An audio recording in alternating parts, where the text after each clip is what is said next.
Novak Djokovic beat both future world number ones back-to-back to end his season. He tied the record for most Grand Slam titles by any man in history. He did all this at 36 years old, 1 year after being kicked out of a country and banned from a major tournament. Most players fade by their mid-30s. Djokovic got stronger. This is the story of how he did it and why the tennis world almost didn't let him finish the job. Today, fans cheer for Djokovic almost everywhere he plays. Young players call him a mentor. Rivals say he is one of the kindest people on tour. But this love did not come easy. For most of his career, Djokovic was the guy fans loved to boo. Before we get to why, let's talk about what changed on the court first, because that part of the story explains everything else. Djokovic turned pro in 2003.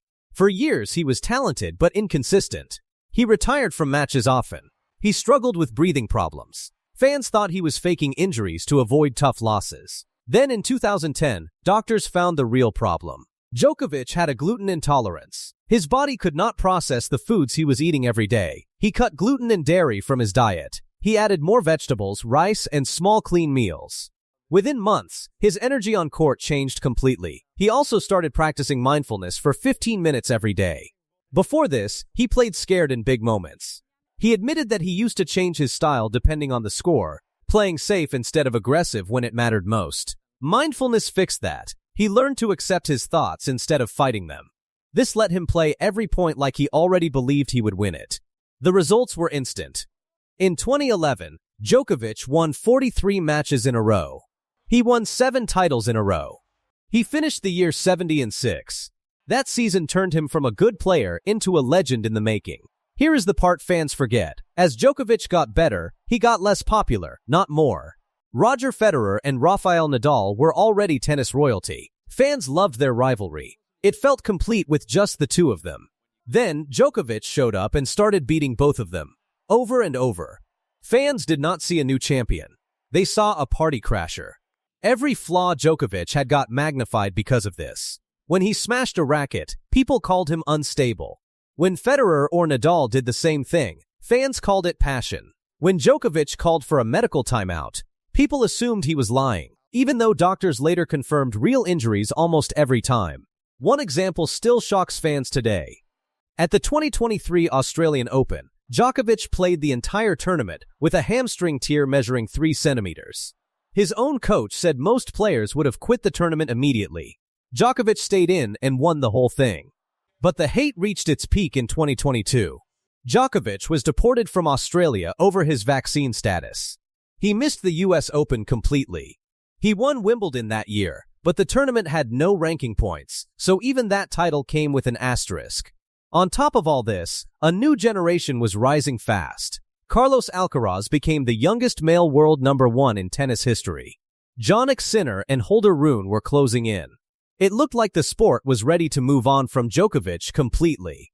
Most players in his position would have slowed down. Djokovic did the opposite.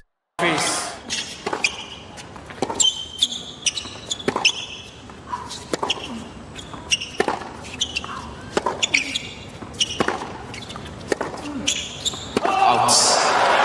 Djokovic started 2023 with something rare for a player who had already won almost everything. He had something to prove again. He opened the season in Adelaide and nearly lost the final to Sebastian Korda, saving a championship point before winning the title. That set the tone.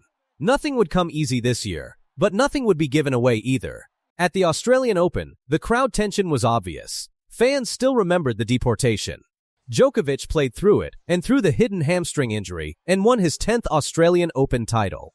That made 22 Grand Slams total, tying Rafael Nadal. Then his form dropped hard. He lost matches in Dubai, Monte Carlo, and Rome. Nadal was out with injury. Alcaraz sat at world number 1. The road to Roland Garros looked uncertain. But Djokovic turned it on when it mattered. He beat Alcaraz in the semi-final after Alcaraz suffered cramps under the pressure of the match. Then he beat Casper Ruud in the final to win his 23rd Grand Slam, passing Nadal for the most men's Grand Slam titles in history. He became the first man ever to win all 4 majors at least 3 times each. 2 slams down. The calendar Grand Slam, something no man had done since 1969, was still alive. At Wimbledon, Djokovic had not lost on center court in a decade. He reached the final again, this time against Alcaraz. He won the first set in just 34 minutes. It looked over already. Then Alcaraz fought back and forced a tiebreak in the second set, and won it. In the third set, the 2 players played a single game that lasted 26 minutes with 13 deuces. Novak Djokovic has 24 Grand Slams. He just called himself half a step late on every shot he hit against one man.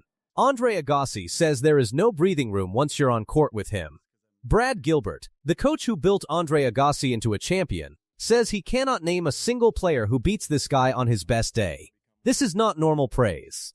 This is the entire GOAT conversation shifting in real time, and it centers on one 24-year-old from the Italian Alps named Jannik Sinner. Start with the men who genuinely love watching him play. Andre Agassi, one of only 8 men in history to complete the career Grand Slam, says Sinner reminds him of his own game, but modern. Agassi points to the refusal to ever step backward, the flat clean ball striking, and the way Sinner never wastes a shot. Agassi went further and said that when Sinner is hitting from both wings, you cannot even tell which hand is stronger, because both sides hurt you the same. That is coming from a man who lived through the toughest matchups tennis has ever produced. Brad Gilbert agrees, and Gilbert does not throw around compliments lightly. He coached Agassi to multiple Grand Slam titles, and has broken down tennis for over 2 decades. Gilbert says if you put Agassi and Novak Djokovic in a blender, you get Sinner. Ball control mixed with offense, built for the modern game. Gilbert also pointed out something the stats prove. Across 9 straight matches against Alexander Zverev, Sinner dominated on serve every single time. Gilbert called that a pattern, not luck.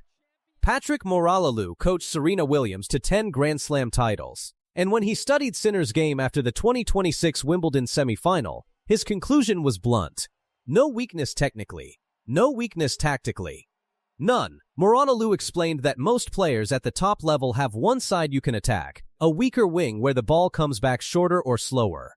Sinner removed that option completely. Both sides hurt you the same, so there is no safe direction to hit the ball. Even Carlos Alcaraz, his biggest rival for the future of the sport, has nothing but respect. Alcaraz has said Sinner's progression over the past few years is something he genuinely admires, and that their rivalry is only going to get bigger as they both keep improving. Now here is where the story gets interesting, because the man who arguably built this version of Sinner is also the man losing to him the most. Go back to July 5, 2022. Sinner was 20 years old. Ranked number 13 in the world, playing his first Wimbledon quarterfinal against 6-time champion Novak Djokovic. Sinner shocked everyone by winning the first 2 sets, 7-5 and 6-2. Djokovic came back and won the next 3 sets to close out the match. After it ended, coach Darren Cahill, who had just started working with Sinner that same tournament, walked up to Djokovic and asked him one simple question. What did you feel out there? Djokovic did something most legends would never do for a rising threat. He broke down Sinner's entire game, piece by piece. He said Sinner hit the ball beautifully but had no variation, no shape on his shots, never came to the net, and wasn't attacking second serves on return. Cahill took that blueprint straight to Sinner, and Sinner's response had zero ego. He said, "Give it to me, let's start making these changes." What happened next changed tennis. By 2023, Sinner won his first Masters 1000 title in Canada. By early 2024, he snapped Djokovic's 33-match winning streak in Melbourne and went on to win the Australian Open. From that point forward, Sinner became Djokovic's toughest opponent on tour, eventually beating him in 4 separate Grand Slam semifinals. The same man who handed over the blueprint became the man who could no longer stop the player he helped create. Fast forward to the 2026 Wimbledon semifinal, and Djokovic himself said something remarkable in his own press conference. He admitted he was half a step late on basically every single shot. He called it a good old blowout and said there was nothing he could do. Djokovic, the greatest returner men's tennis has ever seen, said he could not even attack Sinner's first serve. He could only try to read it, block it, and keep the point alive. Then there is Alexander Zverev, and his story with Sinner has become almost painful to watch. Zverev made his first Wimbledon final in 2026 after one of the best grass court runs of his career. He still lost in 4 sets, 6-7, 7-6, 6-3, 6-4, making it 10 straight losses to Sinner.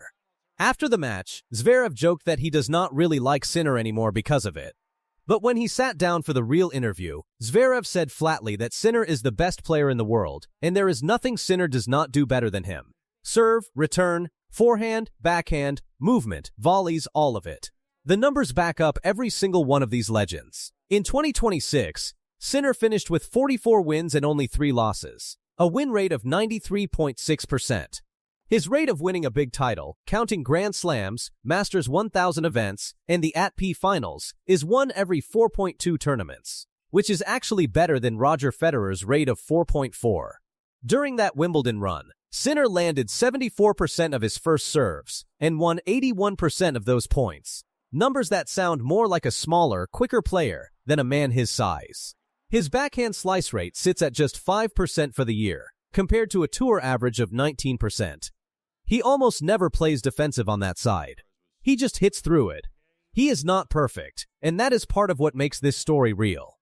In March 2024, Sinner tested positive twice for trace amounts of a banned substance. An independent tribunal found he did not intend to cheat and gain no advantage, tracing it back to a physiotherapist's over-the-counter healing spray. The case still ended in a 3-month ban.